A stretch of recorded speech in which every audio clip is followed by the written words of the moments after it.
What's up? Today I'm going to be telling you the 7 best and 7 worst attractions at Disney World. I'm sure you're all going to agree with me. We won't have any problems in the comment section, right? Right? See, a lot of people have opinions on what the 7 best and 7 worst attractions are in Disney World. And I get that. You're allowed to have opinions. But good news for you, because you clicked on a JVTV video, you're getting the right answers. Starting with the 7th worst, the Tomorrowland Speedway. Listen, the Speedway, opening day attraction. For that, it deserves some love. But outside of that, ooh. If you've ever waited in line for the Speedway, you'll know right now that it is brutal. It's hot.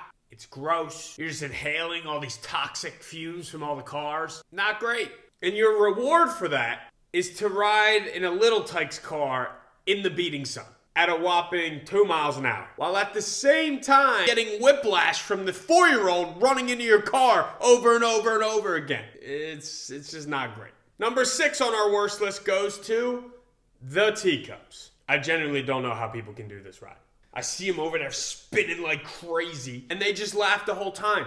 I can survive Mission Space and I'm fine, but you put me on the teacups, and you better get the nearest barf bag. This thing, ugh. Some people tell me the teacups are a classic Disney attraction. Yeah, if you're Norman Bates, you psychos, it's Puke City, and it is not my style. Number 5, it's gonna be Figment. I like the character of Figment. He deserves a lot of love. His attraction, on the other hand, get it out! It's just not a good attraction. If there's no wait, go ahead and do it. If there's 10 minutes, find something else. Figment deserves so much better of an attraction than this. Number 4, Living with the Land. If you see my videos, you already know how I feel about this, so I won't spend that much time. But long story short, I did not come to Disney World to learn about cucumbers or fish, unless they're of the Nemo variety. Number 3, the carousel. Listen, it's a nice placement right in the center of Fantasyland. You get to look at the castle. But other than that, it's a carnival ride. That's simple. Speaking of carnival rides, number 2, Triceratop Spin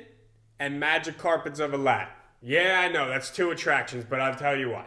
They're both Dumbo ripoffs, and they both take up ridiculous space. Especially Magic Carpets of Aladdin. Have you ever walked in Adventureland?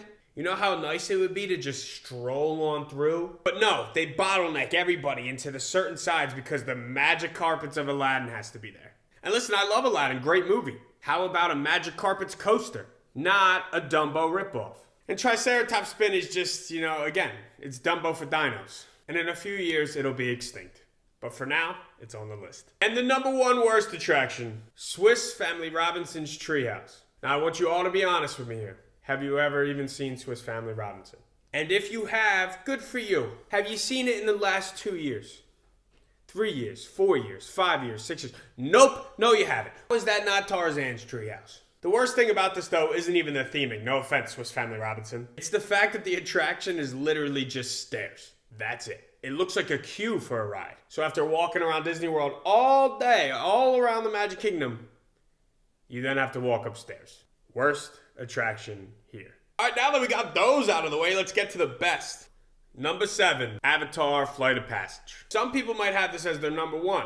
I disagree with that. But it's a great attraction. It's a lot of fun. Great queue, a lot of which is indoors. 2, you have a pre-show that's fun to laugh at, but not the best. The attraction itself is awesome. And if you like Avatar, man, you're going to love this. Number 6, Rise of the Resistance. Now, some people might say this one's a little low, and I would get that. The first time I ever did Rise, I thought it was the best attraction I've ever been on. The immersion of this attraction is unbelievable. You really feel like you're in a Star Wars movie. The queue is good. The pre-shows are good. The boarding is good. The sets of this are good. The animatronics are good. You're on a trackless ride, which is awesome. The only thing holding this thing back is that it breaks down a lot. Right now, like a third of the animatronics are down. It's a very complicated ride system, which makes it amazing, but also takes back from it a little bit. And I find the more I do it, it just doesn't hit home as it once did. Still an unbelievable attraction and a must-do, but it doesn't deserve a top 5 spot. Number 5, Pirates of the Caribbean. I mean, this ride has a whole movie franchise based off of this ride. Fun queue with great music. The smell of pirates. Ooh, the smell of pirates water gets me every time. It's a top-tier Disney ride. This is what you go to Disney for. If you've been to Disneyland, you know the one in Disneyland is a lot better than Disney World, and it is a lot longer out there than it is here. But still, it is a great attraction. Number 4, the Haunted Mansion. I'll be honest with you, the top ones on this list, depending on the day, could probably switch around, but right now I'm feeling number 4 for Haunted Mansion. It is the top tier Disney type ride you want to do. A fun queue, fun pre-show, and it tells an unbelievable story. This is what Disney attractions should be. It also used to scare the crap out of me as a kid, but that's neither here nor there. Number 3, Guardians of the Galaxy Cosmic Rewind. This is probably becoming people's number ones. The queue for it is great. The pre-show, cool the first time, but the coaster is awesome. I do like that you could get a different song each time. I don't like that some of the songs are, September is the best song to get on this, by the way. While we're here, let's just address that. September and Everybody Wants to Rule the World are the 2 best songs you can get on this.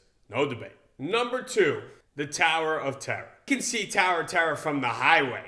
The tone is set as soon as you enter the parking lot. It's that much better when you turn down Sunset Boulevard and see it looking right at you. Awesome queue. You feel like you're going into a hotel lobby. The pre-show is a classic. I could quote it word for word. I won't do that to you, but I could. And the theming from the inside and the drops, the story, everything great. Do I wish they dropped you a few more times? Yeah, they should probably add a few more drops in there. Still, one of the best Disney attractions of all time.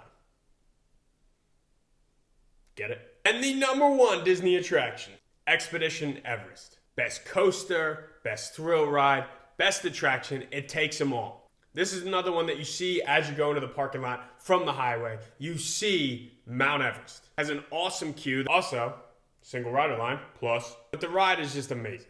The coaster is awesome. Going up that lift hill is the best. Spoiler alert, going backwards, going forward, going around and around and around. Chased by a giant Yeti. This is the best attraction in Disney World. Well, that's the end of this week's video here at JVTV. If you disagree with me, feel free to let me know in the comments. As always, I will not be listening.